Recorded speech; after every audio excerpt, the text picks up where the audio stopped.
India ಫಸ್ಟ್ಗೆ ಸ್ವಾಗತ. ನಾನು ವಿದ್ಯಶ್ರೀ. ಲೋಕಸಭಾ ಚುನಾವಣೆಯನ್ನ ಗೆಲ್ಲೋಕೆ ರಾಜ್ಯ ಬಿಜೆಪಿ ಸಮರಾಭ್ಯಾಸವನ್ನ ಆರಂಭಿಸ್ತಾ ಇದೆ.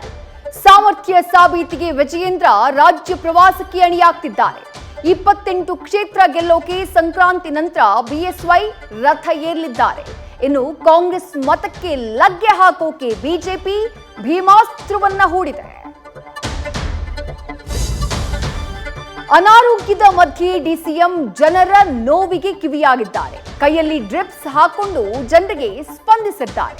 ಇನ್ನು ಡಿಜೆಹಳ್ಳಿ ಕೆಜೆಹಳ್ಳಿ ಕೇಸ್ನಲ್ಲಿ ಬಂಧಿತರ ಕುಟುಂಬಸ್ಥರಿಗೆ ಅಭಯ ಸಿಕ್ಕಂತೆ ಕಾಣಿಸ್ತಾ ಇದೆ.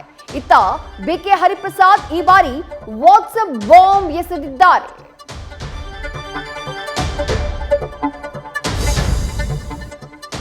ತ್ರಿಕೋನ ಪ್ರೇಮ ಕತೆ ಬೆಳಗಾವಿಯ 2 ಗ್ರಾಮದ ನಡುವೆ ಸೀಸ್ ಫೈರ್ ಉಲ್ಲಂಘಿಸಿದೆ. ಥೇಟ್ ಸಲಾರ್ ಸಿನಿಮಾ ಸ್ಟೈಲ್ನಲ್ಲಿ ಹಾರಿದಂತಹ ದ್ವೇಷದ ಕಿಡಿ ಸೇಡಿಗಾಗಿ ಹಾತೊರೆದಿದೆ. ಗ್ರಾಮಕ್ಕೆ ನುಗ್ಗಿದಂತಹ ಬಾದರವಾಡಿ ಯುವಕರು ಗ್ರಾಮದಲ್ಲಿ ರಣರಂಗವನ್ನೇ ಸೃಷ್ಟಿಸಿದ್ದಾರೆ. 9 ಪುಂಡರು ಸದ್ಯ ಜೈಲು ಸೇರಿದ್ದಾರೆ.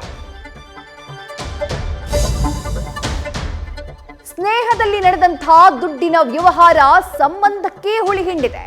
ಟೀಮ್ ಇಂಡಿಯಾದ ಕೂಲ್ ಕ್ಯಾಪ್ಟನ್ ಎಂದೇ ಖ್ಯಾತರಾಗಿದ್ದ ಧೋನಿಗೆ ಕೋಟಿ ದೋಖಾ ಆಗಿದೆ. ಆರ್ಕಾ ಸ್ಪೋರ್ಟ್ಸ್ನ ಸಹ ಪಾಲುದಾರನ ವಿರುದ್ಧ ಕ್ರಿಮಿನಲ್ ಕೇಸ್ ದಾಖಲಿಸಿ ಕೋರ್ಟ್ ಮೆಟ್ಟಿಲೇರಿದ್ದಾರೆ. ಕಾಂತಾರ ತುಳುನಾಡಿನ ಸಂಸ್ಕೃತಿಯನ್ನ ಜಗತ್ತಿಗೆ ಸಾರಿದ ಸ್ಯಾಂಡಲ್ವುಡ್ನ ಸಿನಿಮಾ. ಈಗ ಪ್ರೀಕ್ವೆಲ್ ಶೂಟಿಂಗ್ ನಲ್ಲಿ ಬ್ಯುಸಿಯಾಗಿರುವಂತಹ ನಟ ನಿರ್ದೇಶಕ ರಿಷಬ್ಗೆ ದೈವದ ಅಭಯ ಸಿಕ್ಕಿದೆ. ವಜ್ರದೇಹಿ ಮಠದ ದೈವ ಕೋಲ ವೀಕ್ಷಿಸುವ ವೇಳೆ ಮೈಸಂದಾಯ ದೈವದಿಂದ ಸಿಕ್ಕಂಥ ಆಶೀರ್ವಾದ ರಿಷಬ್ಗೆ ಆತ್ಮವಿಶ್ವಾಸವನ್ನ ತುಂಬಿದೆ. ನ್ಯೂಸ್ ಫಸ್ಟ್ ನಿರ್ಭೀತಿಯಿಂದ ನಿಮ್ಮ ಪರವಾಗಿ.